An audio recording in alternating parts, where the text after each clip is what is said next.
Harry आखिरी कमरे में पहुंच गया था और उसके सामने खड़ा था क्विरिल। हैरी के लिए यह बड़े आश्चर्य की बात थी क्योंकि उसे यकीन था कि वहां स्नेप होगा। हैरी को एक के बाद एक आश्चर्य अनुभव होने वाले थे। क्विरिल का यह अंदाज उसने आज तक नहीं देखा था। हैरी को यह जानकर विश्वास ही नहीं हुआ कि क्विडिच मैच में वो क्विरिल था जो उसे मारना चाहता था, ना कि स्नेप। हैरी को आश्चर्य का एक और झटका तब लगता है जब क्विरिल उसे बताता है कि हैलोवीन के दिन उसी ने ही दैत्य को स्कूल के अंदर घुसाया था। हैरी की नज़र क्विरिल के पीछे पड़ी और वहां रखा था शहीवाग का दर्पण। यही वो दर्पण था जिसमें जादुई दुनिया के महान जादूगर एल्बस डम्बलडोर ने अपने जादू से पारस पत्थर सुरक्षित रखा था। क्या क्विरिल इसे हासिल कर पाएगा? The books rainbow presents last chapter 17 of Harry Potter and the philosopher stone, दो चेहरों वाला आदमी। परंतु स्नेप ने मुझे मारने की कोशिश की थी। नहीं नहीं नहीं, तुम्हें मारने की कोशिश मैंने की थी। कुछ और सेकंड मिल जाते तो मैं तुम्हें उस झाड़ू से नीचे गिरा देता। अगर स्नेप तुम्हें बचाने के लिए श्राप विरोधी मंत्र नहीं पढ़ रहा होता तो मैंने इससे पहले ही तुम्हें गिरा दिया होता। स्नेप मुझे बचाने की कोशिश कर रहा था? और नहीं तो क्या, क्विरिल ने ठंडे लहजे में कहा। दैत्य को तुमने अंदर घुसाया था? बिल्कुल। अब चुपचाप इंतजार करो पॉटर, मुझे इस दिलचस्प दर्पण की जांच करनी है। यह दर्पण पत्थर हासिल करने की कुंजी है। जानता था कि डम्बलडोर जरूर इसी तरह की कोई चीज करेगा। क्विरिल बुदबुदाया। वह दर्पण के पीछे से सामने आया और भूखी निगाहों से उसे घूरा। मुझे पत्थर दिख रहा है, मैं इसे अपने मालिक को भेंट कर रहा हूं, परंतु पत्थर है कहां? हैरी को क्विरिल को रोकना ही था ताकि वह दर्पण पर अपना पूरा ध्यान न लगा पाए। उसने कहा, परंतु ऐसा लगता था जैसे स्नेप हमेशा मुझसे बहुत नफरत करता था। अरे हाँ, वह करता है, क्विरिल ने लापरवाही से कहा। क्या तुम नहीं जानते कि वह हॉगवर्ट्स में तुम्हारे डैडी के साथ था? वे दोनों एक दूसरे से नफरत करते थे, परंतु वह तुम्हारी मौत नहीं चाहता था। मुझे लगा स्नेप आपको डरा रहा था, हैरी ने क्विरिल को बातों में उलझाने के लिए कहा। क्विरिल के चेहरे पर डर की झलक दिखाई दी। उसने कहा, कई बार मुझे अपने मालिक के आदेशों का पालन करने में मुश्किल आती है। वे एक महान जादूगर हैं और मैं कमज़ोर हूँ। वे हर जगह मेरे साथ रहते हैं, क्विरिल ने शांति से कहा। मैं उनसे तब मिला था जब मैं दुनिया में चारों तरफ घूम रहा था। तब मैं एक मूर्ख युवक था और मेरे मन में अच्छाई और बुराई के बारे में मूर्खतापूर्ण विचार भरे हुए थे। लॉर्ड वोल्डेमॉर्ट ने मुझे बताया कि मैं कितना गलत था। अच्छाई और बुराई कुछ नहीं होती, सिर्फ ताकत होती है जो उन कमज़ोर लोगों के पास नहीं होती जो उसे हासिल नहीं कर पाते। क्विरिल धीमे धीमे बुदबुदा रहा था। मुझे समझ में नहीं आ रहा है, क्या पत्थर दर्पण के अंदर है? क्या मुझे इसे तोड़ना पड़ेगा? हैरी का दिमाग तेजी से दौड़ रहा था। उसने सोचा, इस पल मैं दुनिया में किसी भी चीज़ से अधिक चाहता हूँ कि मैं क्विरिल से पहले पत्थर तक पहुँच जाऊँ। यानी अगर मैं दर्पण में देखूंगा तो मैं अपने आप को उसे हासिल करते देखूंगा, जिसका मतलब है मैं देख लूँगा कि वह कहाँ छुपा है। परंतु मैं इसे किस तरह से देखूं ताकि क्विरिल को मेरे इरादों का पता न चल पाए? यह दर्पण क्या करता है? यह कैसे काम करता है? मेरी मदद करो मालिक। और हैरी के होश उड़ गए जब एक आवाज़ ने जवाब दिया और वो आवाज़ क्विरिल के अंदर से आ रही थी। बच्चे का इस्तेमाल करो, बच्चे का इस्तेमाल करो। क्विरिल हैरी की तरफ मुड़ा। हाँ पॉटर, यहाँ आओ, यहाँ आओ, क्विरिल ने दोहराया। दर्पण में देखो और मुझे बताओ तुमने क्या देखा। हैरी उसकी तरफ बढ़ा। मुझे झूठ बोलना होगा, उसने हताश होकर सोचा। मैं जो भी देखूंगा उसके बारे में मुझे झूठ बोलना होगा, बस इतना ही। उसने अपना प्रतिबिंब देखा जो पहले तो पीला और डरा हुआ दिखा, परंतु एक क्षण बाद प्रतिबिंब उसकी तरफ देखकर मुस्कुराया। प्रतिबिंब ने अपनी जेब में हाथ डाला और खून जैसे लाल रंग का एक पत्थर बाहर निकाला। प्रतिबिंब ने आंख मारी और पत्थर को वापस अपनी जेब में रख लिया। और जब उसने ऐसा किया तो हैरी को महसूस हुआ कि उसकी असली जेब में भी कोई भारी चीज आ गई है। ना जाने कैसे अविश्वसनीय रूप से उसे पत्थर मिल गया था। तो क्विरिल ने बेचैन होकर पूछा, तुमने क्या देखा? हैरी ने हिम्मत जुटाई। मैं देख रहा हूं कि मैं डम्बलडोर से हाथ मिला रहा हूं। मैंने गरुड़ द्वार के लिए हाउस कप जीत लिया है।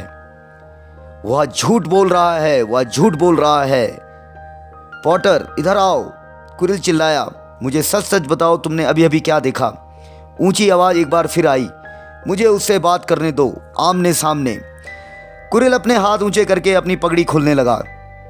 हैरी की चीख निकल जाती परंतु आवाज़ ने उसका साथ छोड़ दिया था। जहाँ कुरिल के सिर का पीछे का हिस्सा होना चाहिए था, वहाँ पर एक चेहरा था, हैरी द्वारा अब तक देखा गया सबसे भयानक चेहरा। हैरी पॉटर, वह फुसफुसाया।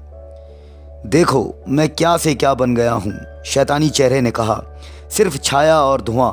मुझे आकार तभी मिलता है जब मैं किसी और के शरीर में रहता हूँ, परंतु मुझे ऐसे लोग हमेशा मिल जाते हैं जो मुझे अपने दिल और दिमाग में जगह देने के इच्छुक रहते हैं।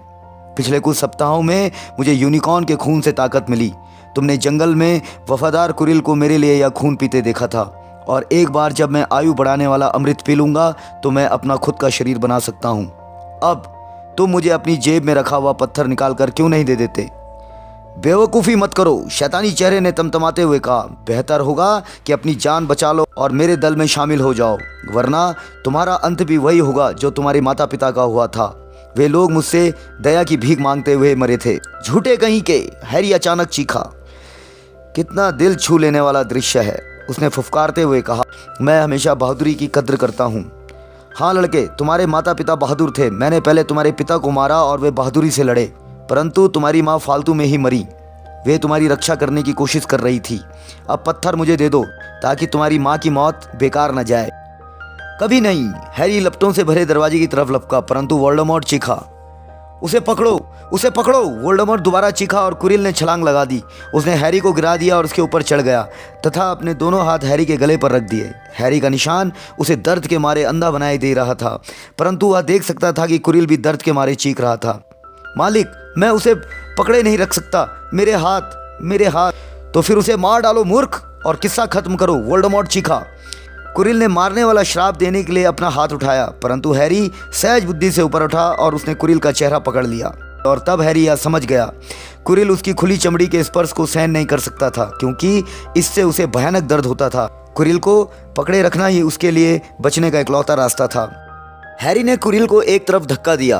कुरिल उसकी तरफ बढ़ा, लेकिन देखते ही देखते उसका पूरा शरीर राख के ढेर में बदल गया।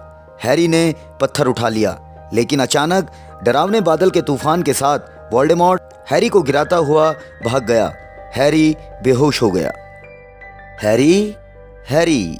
एल्बस डंबलडोर का मुस्कुराता हुआ चेहरा उसकी आंखों के सामने था। हैरी ने उनकी तरफ घूरा, फिर उसे याद आया। सर, पत्थर! वह कुरिल था, उसे पत्थर मिल गया है। सर, जल्दी! शांत हो जाओ हैरी, कुरिल के पास पत्थर नहीं है। फिर किसके पास है? सर, मुझे लगता है कि तुम्हें ज़्यादा परेशान नहीं किया जाना चाहिए। बहुत अच्छा, पत्थर? प्रोफेसर कुरिल उसे तुमसे छीनने में सफल नहीं हुआ। मैं समय रहते उसे रोकने के लिए आ गया था। आप वहाँ आ गए थे? तो वह आप थे। इस कोशिश में तुमने अपनी जान लगभग गंवा ही दी थी। जहाँ तक पत्थर का सवाल है, उसे नष्ट कर दिया गया है। नष्ट कर दिया गया है? हैरी ने सूनी निगाहों से देखते हुए कहा। परंतु आपके दोस्त निकोलस फ्लेमल? अच्छा, तो तुम निकोलस फ्लेमल के बारे में जानते हो? डंबलडोर ने कहा। निकोलस और मैंने छोटी सी चर्चा की और हम सहमत हो गए कि यही सबसे अच्छा रहेगा। परंतु इसका मतलब है कि वे और उनकी पत्नी अब मर जाएंगे, है ना? उनके शरीर में इतना अमृत मौजूद है कि वे अपने मामलों को ठीक ठाक कर लेंगे और फिर हाँ, वे मर जाएंगे। डंबलडोर हैरी के चेहरे पर आश्चर्य का भाव देखकर मुस्कुराए। सर, तो वोल्डेमॉर्ट वापस आने के लिए दूसरे तरीके आजमाएगा, है ना?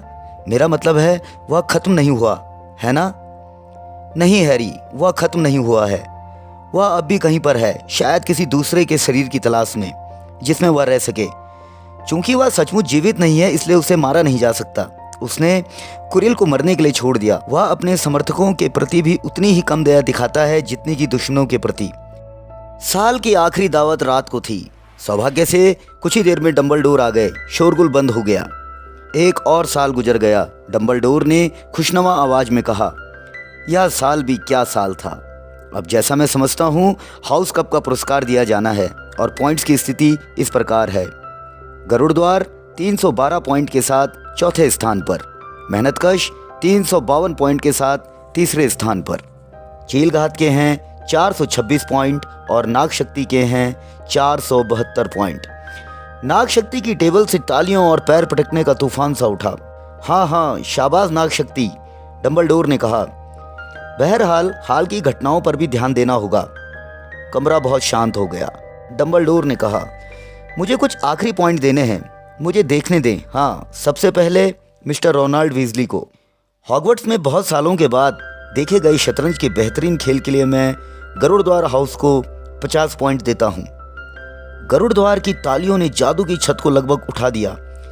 आखिरकार एक बार फिर खामोशी छा गई। इसके बाद मिस हरमाइनी ग्रेंजर को आग के सामने शीतल बुद्धि का इस्तेमाल करने के लिए मैं गरुड़ द्वार हाउस को 50 पॉइंट देता हूँ। टेबल पर गरुड़ द्वार के विद्यार्थी होश में नहीं थे, उन्हें 100 पॉइंट मिल गए थे। तीसरे मिस्टर हैरी पॉटर को डंबलडोर ने कहा। कमरे में कब्रिस्तान जैसी शांति छा गई। अद्भुत साहस और आत्मबल के लिए मैं गरुड़ द्वार हाउस को 60 पॉइंट देता हूँ। शोर कान फोड़ने वाला था। जो लोग गला फाड़कर चिल्लाते हुए जोड़ सकते थे वे जानते थे कि गरुड़ द्वार के अब 472 पॉइंट हो गए थे, ठीक उतने ही जितने नाग शक्ति के थे। हाउस कप के लिए दोनों में ड्रॉ हो गया था। काश डंबलडोर ने हैरी को सिर्फ 1 पॉइंट ज़्यादा दे दिया होता। डंबलडोर ने अपना हाथ उठाया। कमरा धीरे धीरे फिर शांत हो गया। बहादुरी कई तरह की होती है, डंबलडोर ने मुस्कुराते हुए कहा। अपने दुश्मनों का सामना करने के लिए बहुत बहादुरी की जरूरत होती है, परंतु अपने दोस्तों का सामना करने के लिए भी उतनी ही बहादुरी की जरूरत होती है। इसलिए मैं मिस्टर नेविल लॉन्गबॉटम को 10 पॉइंट देता हूँ। बड़े हॉल के बाहर खड़े किसी आदमी को यह लग सकता था कि अंदर किसी तरह का विस्फोट हो गया था, क्योंकि गरुड़ द्वार की टेबल से बहुत तेज आवाजें आ रही थी। हैरी, रॉन और हरमाइनी चिल्लाते हुए खड़े होकर तालियां बजा रहे थे, जबकि नेविल, जो सदमे से सफ़ेद हो गया था, गायब हो गया, क्योंकि बहुत से लोग उसे गले लगाने के लिए उसके ऊपर कूद पड़े थे। उसने इससे पहले गरुड़ द्वार के लिए कभी 1 पॉइंट भी नहीं जीता था। जिसका मतलब है, डंबलडोर ने कहा, हमें सजावट को थोड़ा सा बदलने की ज़रूरत है। उन्होंने ताली बजाई। एक पल में हरे पर्दे लाल हो गए और चांदी सोने में बदल गई। बड़ा नाग शक्ति सर्प गायब हो गया और उसकी जगह गरुड़ द्वार के बड़े सिंह ने ले ली। यह हैरी की जिंदगी की सबसे अच्छी शाम थी। क्विडिच में जीतने या क्रिसमस या दैत्य को बेहोश करने से भी अच्छी। वह आज की रात को कभी नहीं भूल पाएगा।